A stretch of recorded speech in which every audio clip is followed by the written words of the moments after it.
Hello friends, நான் உங்கள் சுஜி சுரேஷ். தலைமுறை இடைவெளி பாகம் 7. ஒவ்வொரு விஷயத்திலும் ரமாவின் அப்பா சபாபதி சாமர்த்தியமாக தன் முடிவுகளை மகேஷை வைத்து செய்ய வைக்கிறார். இதை மகேஷ் எந்த விதத்திலும் கஷ்டப்படாமல் இருக்கிறான். ஆனால் மோகனும் லட்சுமியும் இதனால் மன வேதனைக்கு தள்ளப்பட்டுள்ளார்கள் என்பதை மகேஷ் துளி கூட புரிந்து கொள்ளவில்லை. ரமாவின் மீது லக்ஷ்மிக்கு சிறிது கூட கோபமில்லை. ஏனால் தன் மகன் மகேஷ் தங்களிடம் கேட்டு எதையும் செய்யாமல் அவன் வங்கி கணக்கிலிருந்து செலவுகள் செய்ய தந்தை மோகன் ஒரு நாள் கேட்டுவிட்டார். மகேஷ், எதற்கு நீயே எல்லா செலவுகளையும் செய்கிறாய்? இது பெண் வீட்டில் செய்ய வேண்டிய கடமைகள். நான் மாலுவுக்கு எல்லாம் செய்தேனே, அது மாதிரி ரமாவிற்கு அவள் அப்பா தான் செய்ய வேண்டும். இனிமேல் அந்த வங்கி கணக்கிலிருந்து பணம் எடுக்காதே. எனக்கும் அம்மாவிற்கும் தேவையான மருத்துவ செலவுகள் நாங்கள் எங்கு போவோம்? உன் படிப்பு கடன், மாலு திருமண கடன் எல்லாம் நான் தான் அடைத்தேன். சிறிது மிச்ச பணத்தை எங்கள் இருவர் பேரிலும் எஃப்டிஆர் செய்ய போகிறேன். வீட்டை உன் விருப்பப்படி அகலக்கால் வைத்து கட்டுவதாக இருந்தால் நீ வீட்டு கடன் வாங்கி கட்டிக்கொள். எனக்கும் அம்மாவிற்கும் ஒரு ரூம், ஒரு சமையலறை போதும் என்று கோபமாக சொல்லிவிட்டார். மகேஷ், ஏன் அப்பா, ஏன் பணம் உன் பணம் என்று பேசுகிறீர்கள்?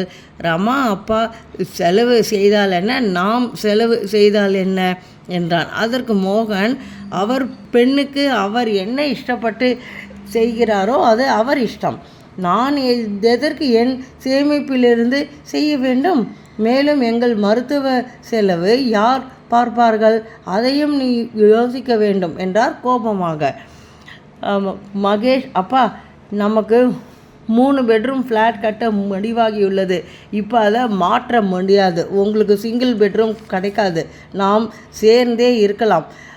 மாலுவும் மாப்பிள்ளையும் அவர்கள் வீட்டிலும் மாடியில் இருக்க போகிறார்கள். என் சம்பளம் வங்கி கடனுக்கும் ரமாவின் சம்பளம் குடும்ப செலவிற்கும் போதுமானது. எடுத்துக்கொள்ளலாம். உங்கள் சேமிப்பு பணத்தை வரும் வட்டியில் நீங்களும் அம்மாவும் யாரிடமும் கையேந்தி விற்க தேவையில்லை. இது சரியா என்றார். மோகன் எப்படியோ தன் ரிட்டையர்மெண்ட் பணம் மிச்சம் இருப்பதால் தங்கள் கடைசி காலத்திற்கு தேவைப்படும் என்று நினைத்தார். பின்னால் வரப்போகும் வில்லங்கம் தெரியாமல். திருமண ஏற்பாடுகள் தடபுடலாக ரமாவின் வீட்டில் நடந்து கொண்டிருந்தது. எதற்கும் மகேஷையே கேட்டு அவர்கள் இஷ்டத்திற்கு முடிவெடுத்தார்கள். லக்ஷ்மி அதை பார்த்து கொண்டு அமைதியாகவே இருந்தாள். இவர்கள் வீட்டில் செய்ய வேண்டிய சடங்குகள் எல்லாம் லக்ஷ்மி ரமா தன் வீட்டிற்கு வந்த பிறகு செய்து கொள்ளலாம் என்று மோகனிடம் கூறினார். அதற்கு அவரும் ஒத்துக்கொண்டார். ரமா வீட்டில் என்ன சீர் செய்ய போகிறார்கள் என்று இவர்களும் கவலைப்படவில்லை. மோகனிடம் லக்ஷ்மி திட்டவட்டமாக கூறிவிட்டாள். ஏங்க, நம்ம மாலுவிற்கு நகைகளில் இருந்து 2 வலை சங்கிலி என்று கொடுக்க வேண்டும். என் மற்ற 2 வலை கொடி ரமாவிற்கு என்று கூறினார். மோகன், ஏண்டி இப்போவே பங்கு போடுற? நீ இருக்கிற மட்டும் போட்டுக்கொள். மற்றபடி மாலுவிற்கும் மகேஷிற்கும் நாம் எல்லாம் செய்தாகிவிட்டது. இனிவே நீ கவலைப்பட வேண்டாம் என்றான். திருமண நாளும் நெருங்கி கொண்டிருந்தது. எல்லோரும் மண்டபத்திற்கு அடைய பெண் வீட்டார்கள் எல்லோருவற்றிற்கும் ஆட்கள் ஏற்பாடு செய்திருந்ததால் அவர்களும் மாப்பிள்ளை வீட்டை போலவே ஒரு கவலையுமின்றி ஜம் என்று வளைய வந்தார்கள். லக்ஷ்மியும் மோகனும் ஒரு வருத்தத்தையும் முகத்தில் காண்பிக்கவில்லை என்றாலும் ஒருவித சோகம் அவர்கள் முகத்தில் அப்பட்டமாக தெரிந்தது.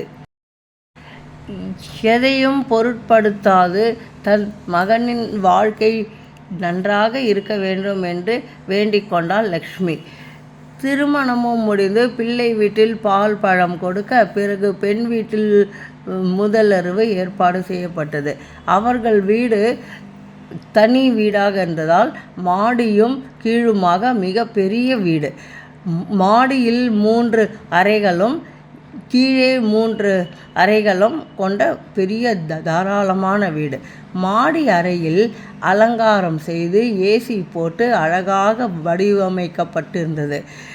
பெரியவர்களிடம் ஆசீர்வாதம் வாங்கி கொண்டு ரமாவின் வீட்டிற்கு சென்றான் மகேஷ். ஜார்ஜெட் புடவையில் மெல்லிய ஜரிகை போட்ட பார்டர் கட்டிக்கொண்டு தேவதையாக ஜொலித்தாள்.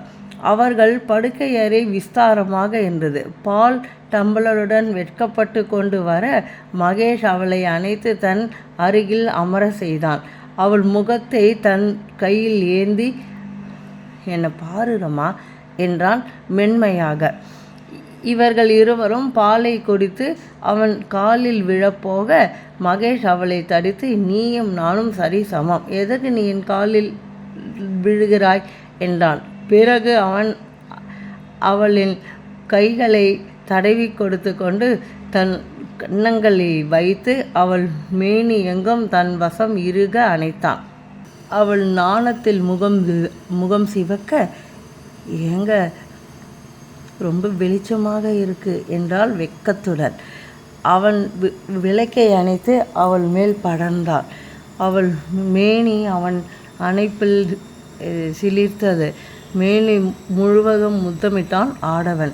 அந்த இரவு அவளின் சினுங்கல் சத்தமும் அவனின் ரமா ரமா என்ற பிதற்றலும் அவளின் கொலுசு சத்தமும் அந்த அறையில் நிலவியது. அவளின் மென்மைகளை கையால் தடவி கொடுக்க மங்கையோ அவனுக்கு முழு ஈடும் ஒத்துழைப்பும் கொடுத்து அவளின் பெண்மையை அவனுக்கு முழு மனதோக பரிசு கொடுத்தாள். அவன் ஆண்மையை கட்டுப்படுத்த முடியாமல் ஈருடல் ஓருடலாக மாறியது. அவர்கள் தாம்பத்தியம் திருப்தியாக இனிதே வெகுநேரம் அரங்கேறியது. அவன் ஆசைகளை தீர்த்து கொண்ட பிறகு அவளிடம், தேங்க்ஸ் ரமா என்று அவளிடம் அவள் அழகை பற்றியும் அந்த அனுபவத்தை பற்றியும் பிதற்றிக்கொண்டே அவளை அணைத்து கொண்டு உறங்கினான். மறுநாள் ரமாவே முதலில் கண் விழித்தாள். மணியை பார்த்தால் 7:30.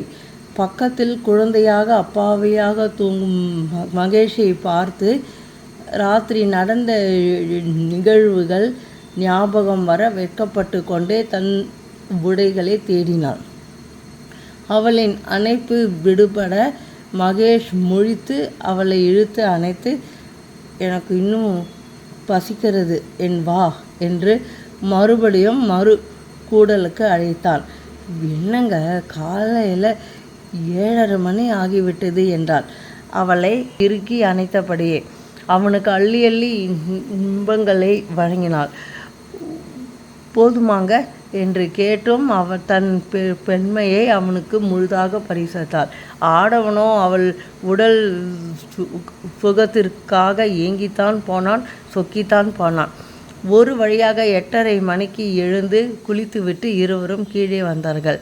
ரமா, வாடி மாப்பிள்ளைக்கு காஃபி கொடு என்று அவள் அம்மா உள்ளே அழைத்து கொண்டு சென்றாள். ரகசியமாக மகளிடம், என்னடி எல்லாம் சரியா நடந்துதா? முரட்டுத்தனமாக இருந்தானா மகேஷ், உனக்கு வலிச்சதா என்று கேள்விகளை அடுக்கினாள் ஜெயா. ஐயோ அம்மா, அவர் ரொம்ப ரொம்ப சாஃப்ட்டுமா, பதமாக நடந்தார் என்றும் அவர் இன்று காலையில் மறுபடியும் ஒரு முறை செய்ததையும் வெட்கத்துடன் கூறினாள் ரமா. ஜெயாவோ, மாப்பிள்ளையை படுக்கை விஷயத்தில் நீ கட்டி போட்டால்தான் அவர் மற்ற விஷயத்தில் உன் வசம் இருப்பார் என்று துர்போதனை செய்தாள். அம்மா, அவர் இந்த விஷயத்தில் ரொம்ப வீக்கு, நீ கவலைப்படாத, அவரை வளைத்து போடுவது ரொம்ப சுலபம் என்றால் கண்ணடித்தபடி. ரமாவின் பெற்றோர் விரித்த வலையில் மகேஷ் எப்படி சிக்கி கொண்டான் என்பதை வரும் பகுதியில் பார்ப்போம். நன்றி, வணக்கம். இந்த கான்செப்ட் உங்களுக்கு பிடிச்சிருந்தா லைக் பண்ணுங்கள், ஷேர் பண்ணுங்கள், தயவுசெய்து சப்ஸ்கிரைப் பண்ணுங்கள். இது போல் புது புது கான்செப்டோடு உங்களோட நான் அடுத்த கதையில் சந்திக்கிறேன். நன்றி, வணக்கம்.